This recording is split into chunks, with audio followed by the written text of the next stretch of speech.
ජීවිතේ ඕන කාලෙකදී මෙන්ට කෙනෙක් සිටීමේ වැදගත්කම ගැන පහුගිය දවසක දාපු පෝස්ට් එකට බොහෝ දෙනෙක් අහලා තිබුණා කොහොමද හරි මෙන්ට කෙනෙක් හොයාගන්නේ කියන එක. ඇත්තටම අපි දෙමව්පියන්ට වැඩිහිටියන්ට දන්න කෙනාට මෙන්ට කෙනෙක් වෙන්න තියෙන ඉඩ ප්‍රස්තාව බොහොම අඩුයි. මොකද ඒගොල්ලෝ අපිව කාලයක් තිස්සේ දැකලා අපිව අධ්‍යයනය කළා. අපේ අලුත් දෙයක් ඒගොල්ලන්ට නොපෙනෙන්න පුළුවන්. අපේ වැරද්දක් ඒගොල්ලන්ට නොපෙනෙන්න පුළුවන්. නමුත් බාහිර කෙනෙකුට මේක තදින්ම පේනවා. නමුත් කොහොමද හොයාගන්නේ කියන එකට උත්තරේ නම් ඒක තියෙන්නේ අපේ අතේමයි.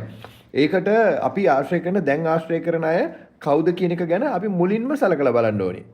අපේ දැනුම් පරාසයට අපේ වපසරියට ඒගොල්ලන්ගෙන් දෙයක් එකතු වෙන්නේ නැත්නම් එතනදී අපි කල්පනා කරන්න ඕනේ ඒ සර්කල් එක වෙනස් කරන්න. ඒ කියන්නේ ට්‍රිප් එකක් ගියාද වුණත් පාටි එකකට ගියා වුණත් වෙන get together එකක් වුණත් අපි තෝරගන්න රස්තාවේදී අපිට හම්බෙන අය වුණත් අපි බොහොම පරිස්සමෙන් ආශ්‍රය කරන්න ඕනේ මොනවාද ඒගොල්ලන්ගෙන් අපිට ගන්න තියෙන්නේ ඊළඟට අපිට ඒගොල්ලන්ට දෙන්න තියෙන්නේ මොනවාද කියන එක ගැන.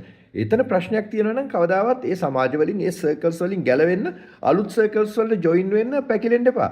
කොටිම කියනවා නම් අපි බොන්න සෙට් වෙන යාළුවෝ තේරුණොත් එමේ හැමදාම මේ එකම බයිලාව තමයි කතා කරගෙන ඒක දේශපාලන නැත්නම් ඉස්කෝලේ කාලේ කරපු කෙලියම් මොකක් හරි එක ගැන කියලා ඒ වැල් වට අරන් කියලා ඒකෙන් අහක් වෙන්න. අහක් වෙන්න බැරි නම් බීම නවත්තන්න බැරි නම් තනියම බොන්න පුරුදු වෙන්න.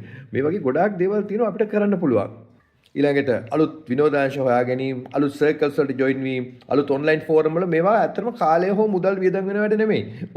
මේ කියන්නේ පරණ යාළුවෝ අමතක කරන්න කියලා නෙමෙයි. ඒ යාළුකම් තියාගෙන හැබැයි ඒවට ගත කරන කාලය අඩු කරන්න. ඒකම අලුත් යාළුවෝ හොයාගන්නකොට බලන්න ඒ අයට අපේ ජීවිතේට දෙන්න යමක් තියනවාද?